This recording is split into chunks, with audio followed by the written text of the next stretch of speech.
Hello everyone, welcome to Indian academy. इसके पिछले video में हमने बिजनेस एनवायरनमेंट के कुछ इम्पॉर्टेंट टॉपिक्स को डिस्कस किया था और आज हम बिजनेस एनवायरनमेंट से रिलेटेड कुछ इम्पॉर्टेंट टॉपिक्स को डिस्कस करने वाले हैं। तो आइए शुरू करते हैं।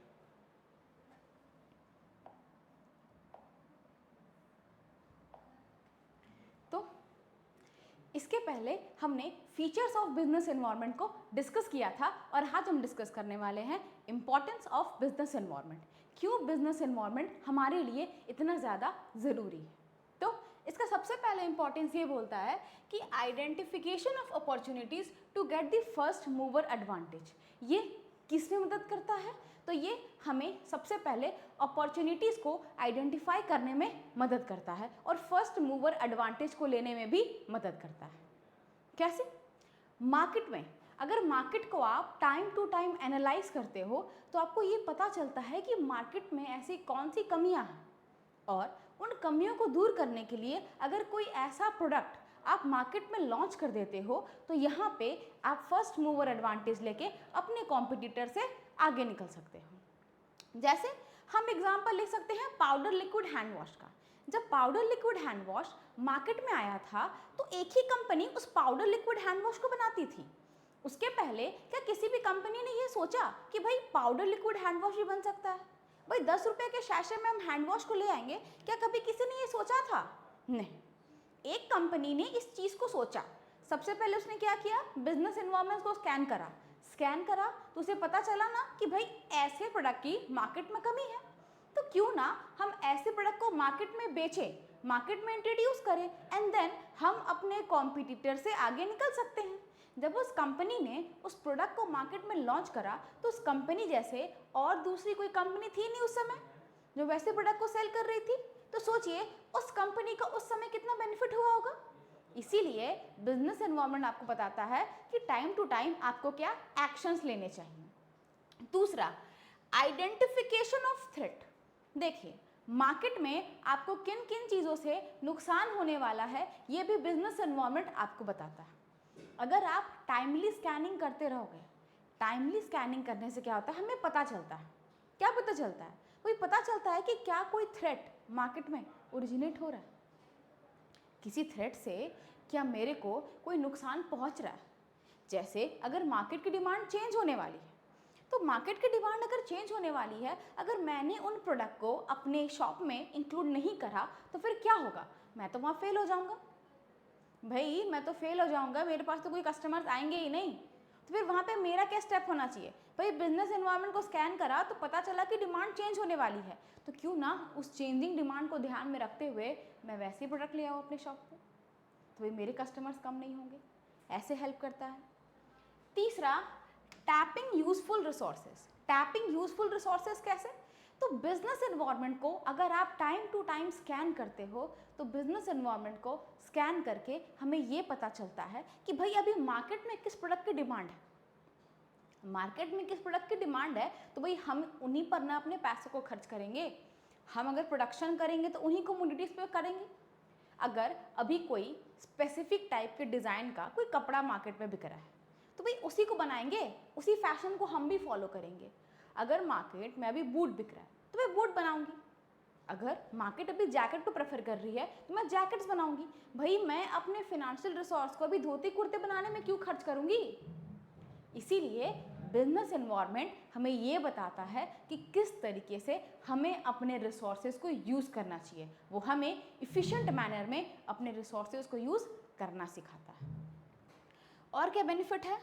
Coping with rapid changes. किस तरह के चेंजेस? Rapid changes. कैसे?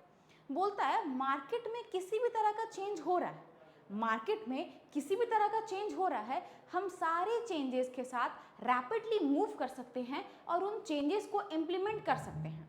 बिकॉज हमें ये भी पता है कि वो जो चेंजेस है वो चेंजेस हमारे लिए ही बेनिफिशियल है, तो क्यों ना हम उन चेंजेस को इम्प्लीमेंट करें।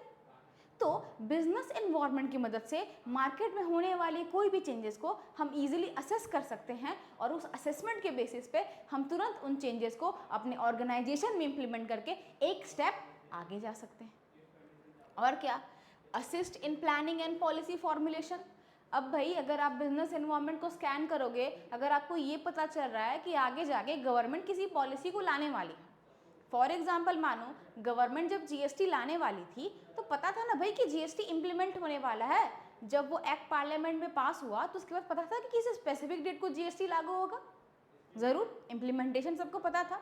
तो भाई उस इम्प्लीमेंटेशन के अकॉर्डिंग सबको पता था कि जीएसटी आने वाला है, तो जीएसटी के अकॉर्डिंग क्या आपने अपने कंपनीज में चेंजेस की होंगी? ज़रूर की होंगी। जीएसटी ने भाई बिजनेस को ऑनलाइन मोड पर लेकर आया ना, सब कुछ ऑनलाइन रिकॉर्ड होने लगा, तो भाई जीएसटी की मदद से जो भी चेंजेस आने वाले थे, क्या आपने अपनी पॉलिसीज़ को उसके अकॉर्डिंग फ्रेम करा? हाँ भाई, अपनी पॉलिसीज़ को हमने उस अकॉर्डिंग फ्रेम करा होगा। तो क्या करता है बिजनेस एनवायरनमेंट? मदद करता है और आपको ये बताता है कि किस तरीके से आप अपनी पॉलिसीज़ को फॉर्म कर सकते हैं। Last, improvement in performance. How it will improve our performance? तो सोचो, अगर हम टाइमली बिजनेस एनवायरनमेंट को स्कैन करें, आप ही लोग सोचो, अगर हम टाइमली बिजनेस एनवायरनमेंट को स्कैन कर रहे हैं तो हमें टाइमली ये पता चल रहा है कि भाई मार्केट में कौन कौन से ऐसे चेंजेस है जो आ रहे हैं। अगर मार्केट में होने वाले चेंजेस के साथ हम भी चेंज करते हैं अपने इंटरनल एनवायरनमेंट को, तो भाई मार्केट में आने वाला चेंज और हमारे ऑर्गेनाइजेशन में इम्प्लीमेंट होने वाला चेंज दोनों तो भाई सेम हो जाएगा। मतलब मार्केट जिस पेस पे चेंज कर रही है, हमें उसी पेस पर चेंज कर रहे हैं। अगर दोनों सेम पेज पर चेंज कर रहे हैं तो फिर यहाँ पे काफ़ी सिमिलैरिटीज़ डेवलप हो जाती हैं, और अगर यहाँ पे सिमिलैरिटीज़ डेवलप हो जाती है तो भाई हमारी वर्किंग में इफ़िशेंसी आएगी, हम और बेटर परफॉर्म कर सकते हैं। तो ये थी इम्पोर्टेंस और सिग्निफिकेंस ऑफ बिजनेस एनवायरनमेंट। अब इसके बाद हम देखते हैं dimensions of business environment. Business environment के क्या क्या डायमेंशंस होते हैं? तो बिजनेस एनवायरनमेंट का सबसे पहला डायमेंशन है सोशल एनवायरनमेंट। सोशल एनवायरनमेंट क्या कहता है? तो बोलता है हमारा जो ये सोशल एनवायरनमेंट है, ये बोलता है कि हमारा बिजनेस जिस सोसाइटी में एग्जिस्ट करता है, हमारा बिजनेस जिस सोसाइटी में एग्जिस्ट करता है, उस सोसाइटी का इन्फ्लुएंस हमारे बिजनेस पे पड़ता है। फॉर एग्जाम्पल, हमारी सोसाइटी का जो कल्चर है, हमारी सोसाइटी जिस ट्रेडिशन को फॉलो करती है, जो फैमिली वैल्यूज़ है, जैसे इंडिया में जॉइंट फैमिली का कल्चर है, इंडिया में हम रिचुअल, ट्रेडिशन, कस्टम्स को काफ़ी वैल्यू देते हैं, तो हमारा बिजनेस एनवायरनमेंट उस अकॉर्डिंग ड्रिवन है। तो सोशल एनवायरनमेंट का असर नहीं पड़ता? ज़रूर पड़ता है। For example, during festive seasons, क्या हम ऐसा बोल सकते हैं कि शॉप पे जो स्वीट्स की डिमांड है वो इंक्रीज़ कर जाती है, काफ़ी ज़्यादा इंक्रीज़ करती है? तो क्या हम बोल सकते हैं कि टेम्प्रेरी बेसिस पर ही वहाँ पे स्वीट शॉप वाले को कुछ रखने पड़ते हैं अपने साथ स्टाफ, जो टेम्प्रेरी बेसिस पे उनके साथ मिठाइयों को बना करके उसको सप्लाई कर सके ऑन टाइम? तो सोचिए, सोसाइटी में होने वाले चेंजेस का क्या बिजनेस पे असर नहीं पड़ता है? ज़रूर पड़ता है। फेस्टिव सीजन में क्या शॉप्स पे, हमें किसी भी क्लोथिंग स्टोर पे क्या कोई नया प्रोडक्ट नहीं दिखता, कोई नए क्लोथ्स नहीं दिखते जो मार्केट में आ रहे हैं? अब भाई मार्केट जैसा चेंज हो रहा है, जिस तरह के क्लोथ्स की डिमांड कर रहा है, उस तरीके की डिमांड आप यहाँ भी करते हो। दूसरा, यहाँ पे बोलता है technological environment. Technological environment, technology में होने वाले चेंजेस का असर डायरेक्टली हमारे बिजनेस पे पड़ता है। कैसे? फॉर एग्जाम्पल, पहले अगर हमें एक रेलवे टिकट बुक करना होता था, तो उस रेलवे टिकट को बुक करने के लिए हमें जाना होता था railway station, but with in minutes हम घर में बैठे हुए आज अपने रेलवे टिकट्स को बुक कर पा रहे हैं। पहले लोग क्या करते थे, ऑफलाइन मोड पे अपने ट्रांजैक्शन को रिकॉर्ड करते थे, लेकिन आज हमारे पास अकाउंटिंग सॉफ्टवेयर मौजूद है जिसकी मदद से हम अपने अकाउंट को ऑनलाइन मोड पे रिकॉर्ड कर पा रहे हैं ईजी टर्म्स में। तो सोचो, यहाँ पे टेक्नोलॉजी ने जिस तरह से चेंजेस लाए हैं, क्या उन चेंजेस का असर हमारे बिजनेस पे नहीं पड़ा? अगर गवर्नमेंट जीएसटी लेकर के आई है और जीएसटी ने ये बोला कि भाई ऑनलाइन ट्रांजैक्शंस को रिकॉर्ड करो, अगर गवर्नमेंट ने ये बोला कि भाई तुम यूपीआई से लो, तो क्या लोगों को यूपीआई नहीं एक्सेप्ट करना पड़ा है? ज़रूर पड़ा है। तो यूपीआई टेक्नोलॉजिकल चेंज है। अब उस यूपीआई का असर हमारे बिजनेस पे ये पड़ा कि पेमेंट्स में ट्रांसपेरेंसी आ गई, लेकिन उस ट्रांसपेरेंसी को लाने के लिए गवर्नमेंट ने इंसिस्ट किया कि every businessman should take their payments in UPI mode. बोला गया था। तो सोचिए टेक्नोलॉजिकल इन्वायरमेंट में होने वाले चेंजेस का भी असर आपके बिजनेस पे पड़ता है। तीसरा, पॉलिटिकल एनवायरनमेंट। पॉलिटिकल एनवायरनमेंट का भी इम्पैक्ट हमारे बिजनेस पे पड़ता है। हमारी गवर्नमेंट ऑफ द डे, उसकी आइडियोलॉजीज क्या है, हमारी गवर्नमेंट ऑफ द डे जिस पॉलिटिकल पार्टी को बिलोंग करती है उसकी आइडियोलॉजी क्या है, हमारी कंट्री के अंदर लॉज कैसे इम्प्लीमेंट हो रखे हैं, हमारी कंट्री में हमारा कॉन्स्टिट्यूशन क्या बोलता है, क्या उसके अकॉर्डिंग चेंजेस आते हैं? ज़रूर। जैसे कि अभी हमारी न्यू गवर्नमेंट ने अगर जीएसटी को इम्प्लीमेंट करा तो गवर्नमेंट का यहाँ मोटिव क्या था? गवर्नमेंट ने बोला कि there should be one nation one tax. हम एक नेशन है तो हम एक सिमिलर टैक्स पूरे कंट्री में इम्पोज करना चाहते हैं। उस सिमिलर ट्रांजैक्शन की मदद से हम जो टैक्स ऑन टैक्स जो कास्केडिंग टैक्स इफेक्ट था, हम इसको खत्म करना चाहते थे। तो चेंज तो हमारे पॉलिटिकल इन्वायरमेंट में हुआ ना। चेंज गवर्नमेंट ने कॉन्स्टिट्यूशन में लाया, एक एक्ट बना के, goods and service tax act. But goods and service tax act बना करके गवर्नमेंट ने जीएसटी को इम्प्लीमेंट करवा दिया बिजनेस में। तो क्या उसका असर यहाँ बिजनेस में नहीं पड़ा? ज़रूर पड़ा। तो हमारे पॉलिटिकल एनवायरनमेंट में जो भी चेंजेस होते हैं उन चेंजेस का असर हमारे बिजनेस पे भी होता है। Legal environment. लीगल एनवायरनमेंट क्या बोलता है? तो हमारा लीगल एनवायरनमेंट ये बोलता है that we should follow the law of the land. हमारे कंट्री का लॉ जो बोलता है हमें हमारे कंट्री के लॉ को फॉलो करना चाहिए। जैसे अगर मानिए कि हम कोई प्रोडक्ट ऐसा कंज्यूम करते हैं जिस प्रोडक्ट में पीनट हो, तो उसमें एक एलर्जिक एडवाइस इशू की जाती है that it is allergic because it contains peanut. तो यहाँ पे अब सारी कंपनीज जो पीनट को यूज़ कर रही है अपने प्रोडक्ट में, उसके लिए मैंडेटरी हो जाता है कि वो इस एलर्जिक एडवाइस को इशू करे, उसमें पब्लिश होना चाहिए वो। क्यों? क्योंकि गवर्नमेंट ऐसा बोल रही है, हमारा लॉ ऐसा बोलता है। मार्केट में कोई सिगरेट का पैकेट बिक रहा होता है तो उस पर लिखा होता है that it is harmful for the health, smoking causes cancer and much more. तो सोचिए इस तरीके से ये सारी चीज़ें जो इस पर लिखी जा रही हैं एक्चुअली ये लीगली बाइंडिंग है, ये मैंडेटरी है। तो यहाँ पे क्या कोई भी बिजनेस क्या यहाँ पे डिनाई कर सकता है? कोई बिजनेसमैन ऐसा बोल सकता हो कि नहीं भाई मुझे तो अपने प्रोडक्ट में इस चीज़ को इम्प्लीमेंट नहीं करना? कोई बिजनेसमैन ऐसा नहीं जो इसको ना करे। भाई लॉ में लिखा है ना, लॉ बोल रही है कि इस चीज़ को इम्प्लीमेंट करना है तो इस चीज़ को हमें इम्प्लीमेंट करना चाहिए। तो इस तरीके से हमारे लीगल एनवायरनमेंट का इम्पैक्ट हमारे बिजनेस पे पड़ता है। लास्ट है हमारा इकोनॉमिक एनवायरनमेंट। अब भाई हमारा इकोनॉमिक एनवायरनमेंट क्या बोलता है? तो हमारा इकोनॉमिक एनवायरनमेंट ये बोलता है कि इकोनॉमी में आने वाले चेंजेस का इम्पैक्ट हमारे बिजनेस पे किस तरीके से पड़ता है। मान लीजिए गवर्नमेंट ने प्री लिबरलाइजेशन फेज में क्या बोला था कि भाई हम इंपोर्ट एक्सपोर्ट को नहीं करना चाहते, हम ना ज़्यादा इंपोर्ट प्रमोट करना चाहते हैं, हमें इंपोर्ट नहीं करना दूसरे कंट्री से, हम फॉरेन इन्वेस्टमेंट नहीं चाहते दूसरे कंट्री से। तो इसका इम्पैक्ट क्या पड़ा था? भाई कंट्री के अंदर कोई फॉरेन इन्वेस्टमेंट नहीं आ रहा था, कंट्री के अंदर इंपोर्ट नहीं कर पा रहे थे, टेक्नोलॉजी नहीं आ पा रही थी लेटेस्ट, हमारे बीओबी क्राइसिस हो गए थे भाई बिफोर 1991। तो हम लेकर के आए ना न्यू इकोनॉमिक रिफॉर्म्स।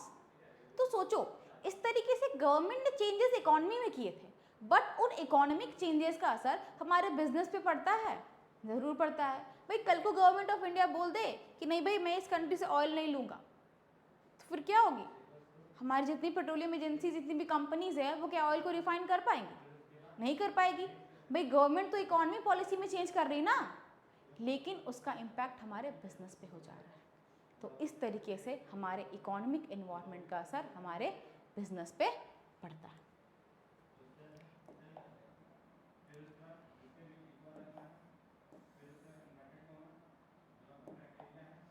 इसके बाद हम आते हैं policy of demonetisation. Policy of demonetisation क्या बोलती है? पॉलिसी ऑफ डीमोनेटाइजेशन ये बोलती है कि गवर्नमेंट ऑफ इंडिया जब भी किसी करेंसी से उसके लीगल टेंडर मनी होने का स्टेटस ले लेती है। गवर्नमेंट ऑफ इंडिया जब भी किसी मनी से उसके लीगल टेंडर मनी होने का स्टेटस ले लेती है, तब हम बोलते हैं दैट करेंसी इज डीमोनेटाइज्ड। मतलब अब उस करेंसी की कोई वैल्यू नहीं रह गई है, वो currency as a medium of exchange अब एक्सेप्ट नहीं की जा सकती है। अब वो एक्सेप्ट नहीं की जा सकती है, क्यों ऐसा किया गया है? तो गवर्नमेंट ने हाल ही में 8 नवंबर 2016 को इसको किया था। क्यों? तो गवर्नमेंट ऑफ इंडिया को लगा कि कंट्री के अंदर करप्शन हो रहा है, कंट्री के अंदर ब्लैक मनी का जो फ्लो है वो कुछ ज़्यादा ही बढ़ता जा रहा है। अगर करप्शन बढ़ रहा है कंट्री में, ब्लैक मनी बढ़ रहा है, टैक्स इवेजन कर रहे हैं लोग, तो इनको रोकने के लिए गवर्नमेंट ऑफ इंडिया ने करेंसी को डीमोनेटाइज कर दिया था।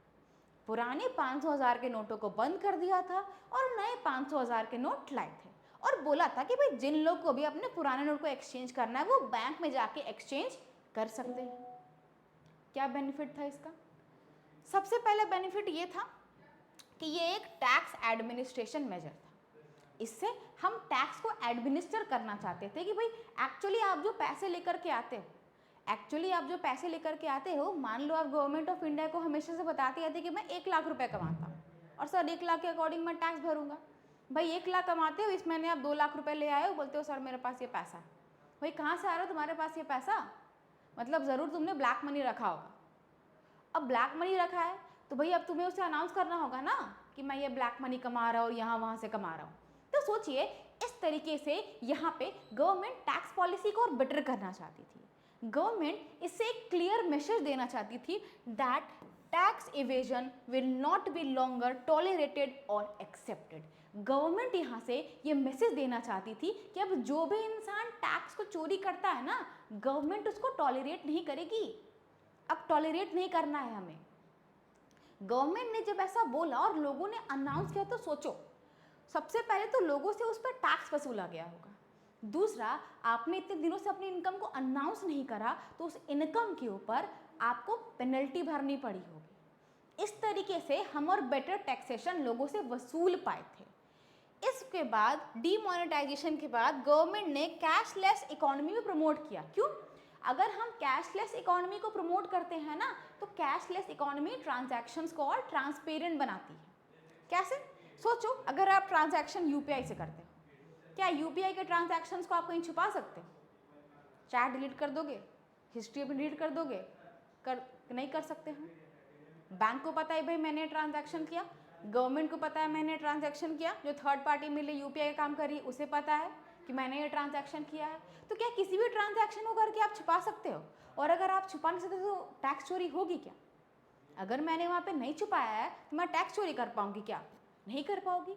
इसीलिए गवर्नमेंट ऑफ इंडिया का ये मानना था कि आप कैशलेस इकोनॉमी को प्रमोट करो। उसके साथ साथ डीमोनेटाइजेशन के टाइम लोगों को बहुत ज़्यादा लाइन में लगना पड़ा था। तो गवर्नमेंट ने बोला भाई इन सेविंग को घर में रखने से अच्छा अगर तुम फिनेंशियल सेक्टर में रखते, बैंक में रखते, तुम्हें क्या दिक्कत होती? तुम थोड़ी लाइन में लग रहे होते। और भाई बैंक में रखोगे तो सेफ ही रहेगा ना वो पैसा। तो इस तरीके से गवर्नमेंट ऑफ इंडिया जो है एक कैशलेस इकोनॉमी के प्रमोशन पे ध्यान दे रही थी, एक कैशलेस इकोनॉमी को प्रमोट कर रही थी। ये थे features of demonetisation. Thank you for watching this video. अगर आपको हमारा ये वीडियो पसंद आया हो तो हमारे चैनल को सब्सक्राइब करें।